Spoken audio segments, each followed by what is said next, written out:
Before the break, we discussed Gareth Southgate and who he should take to the Euros. Now we are going to react to Argentina and the United States dropping their preliminary Copa America squads. I don't understand these teams dropping their preliminary squads just to cut a few guys right before the tournament. I don't know, whatever. But let's start off with Argentina. Lionel Scaloni. Sorry about that. Yesterday, or no, technically, well, yeah, yesterday, he announced his 29-man squad for Argentina's upcoming friendlies against Ecuador and Guatemala. And it is the provisional squad for the Euros. Now, for the Copa America. And at the Copa America, you could only take 26. So, really, he needs to cut 3 people, maybe more. But, there's still some decisions that are that we could break down. Now, goalkeeper-wise, it remains the same. Emiliano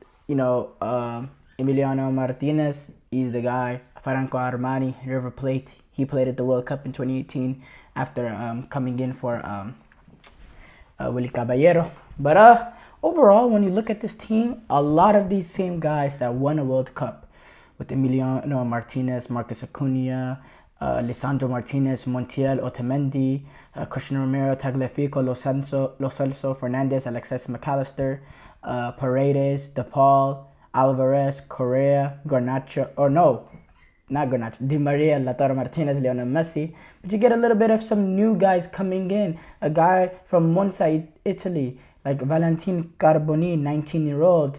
You get the 19-year-old from Brighton, defender, Valentin Barco, who only has 1 cap. The Valentin Carboni, he only has 1 cap too. And then you got Alejandro Garnacho coming in from United at 19 years old. And this is Alejandro Garnacho that provides a little bit something different. I think with him, with his dynamism, his verticality, his ability to get in behind with pace, his ability to be direct, to go at defenders at one-on-one with pace, with strength, he could be a guy that can make those clever runs in behind that allows Messi to drop in midfield and to play the ball in behind to him, and he can make the runs off Messi. And I think that could be a beautiful partnership. And he's also a guy that you can bring in the last 30, 40 minutes when a team is tired to really, really stretch out a back line. I think he has quality to do it. He's been playing pretty good for Manchester United. I think he has ability. And I think he's a good addition to the squad. Now, Paulo Dybala, he's been on. I think he's. I think he's been very, very good this season. Watching him at oh my God, the club is blanking. At Roma, yeah, at Roma. I think he's had a very, very good season this season. They went to the Europa League semifinal, but he's not in the squad. Now, he's had a very rough career at Argentina, to say the least.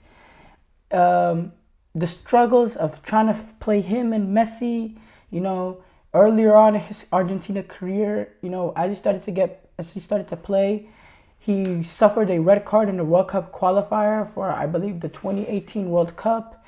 He suffered a red card, I think it was against Uruguay or something. He came off the pitch crying, and ever since, he hasn't really had a real shot in this Argentina team. He missed the Argentina team that won the Copa America in 2019. He's missing this Argentina team in the Copa America this year.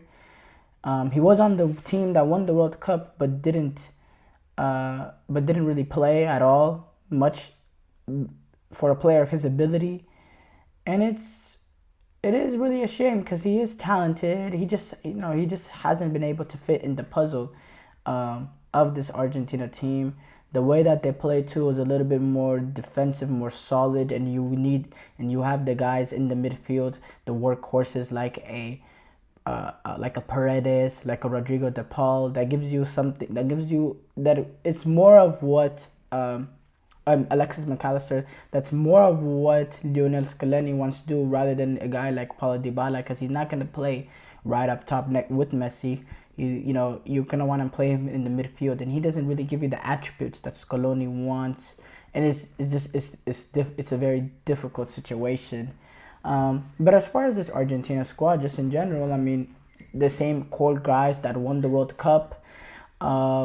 You got some clutch players in here, like a guy like Angel Di Maria, who's never missed in a final, who's scored in every final that he's played in, has 138 appearances. You got a guy like Messi with 180 appearances, a guy like Otamendi with 111 appearances.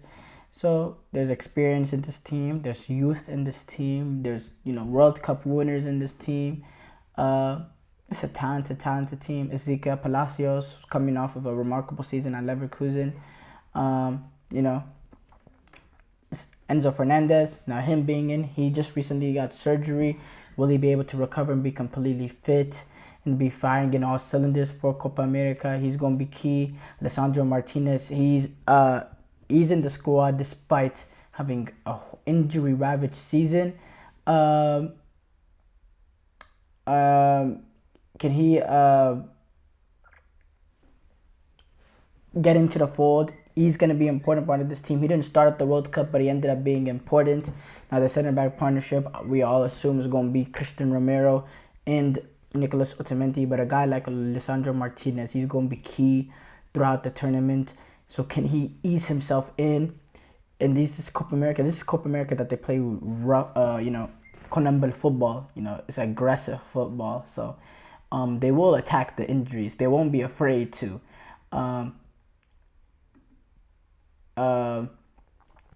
They take on Canada, opening game of the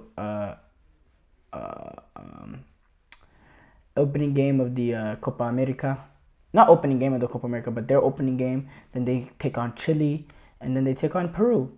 So obviously they're the favorites in the group, but not an easy group per se. But they have talents. So then we got to talk about the U.S. men's national team. They announced their squad for Copa America, and they announced also a provisional squad as well, but it's a 27-man squad. So essentially, they only need to cut one person. Now they're gonna play friendlies against Colombia and Brazil, and this is their main tune-up for the World Cup in 2026. Because I can almost guarantee they're not taking a real team to the Gold Cup. With fullbacks, Anthony Robinson, Joe Scally gets in. Shaq Moore is the one a lot of people are talking about. Shaq Moore getting in, and Christopher Lund getting in. Now Shaq Moore, he's a guy that's not really dominating MLS. He's an okay one-on-one defender, but you got a guy like Brian Reynolds or Reggie Cannon that are, in my opinion, just better players. Playing for, in Europe, don't really understand the addition of Shaq Moore. Don't really understand what he provides for you. You're not that talented, but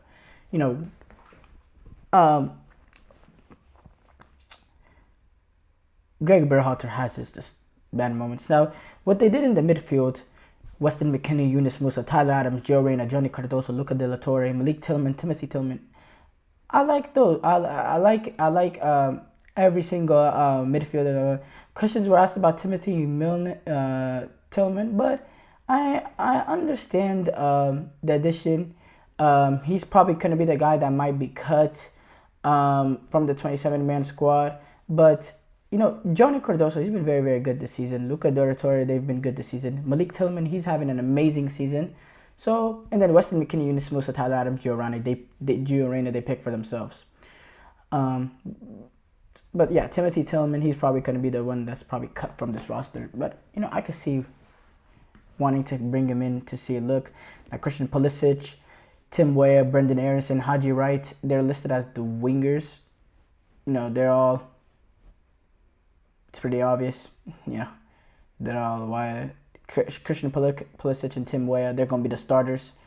Haji Wright, he's been very, very good for Coventry. We saw whenever he played against United in that cup final or semifinal. He's going to be a good option. He's a guy that can be vertical too, kind of like Tim Weah. And you could play him as a striker. He provides you flexibility. Now, behind those players, there's... It's a little bit of a struggle. Kevin Paredes, Brendan Aronson, they're okay. They're not the best of players. Alejandro Zendejas, he's an option, but it is. I think there's better. I think that's one of the weaker spots in the squad, the depth at winger behind Pulisic, Weah, and right. Now strikers: Balogun, Sargent, Pepe. All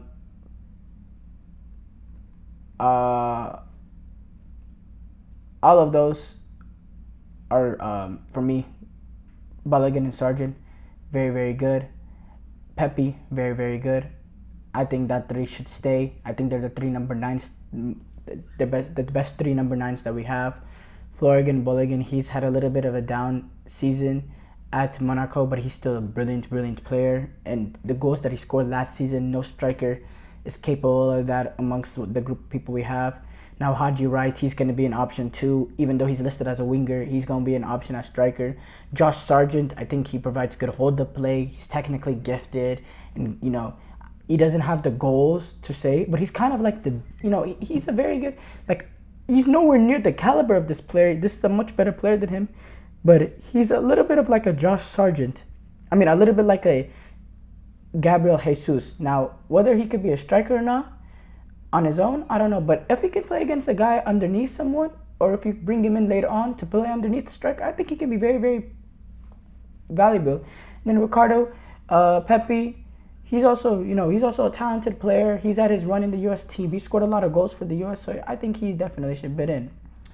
And I think overall this U.S. squad is very, very talented, and we are excited for the Copa America as we get to take on Bolivia, Panama, and Uruguay.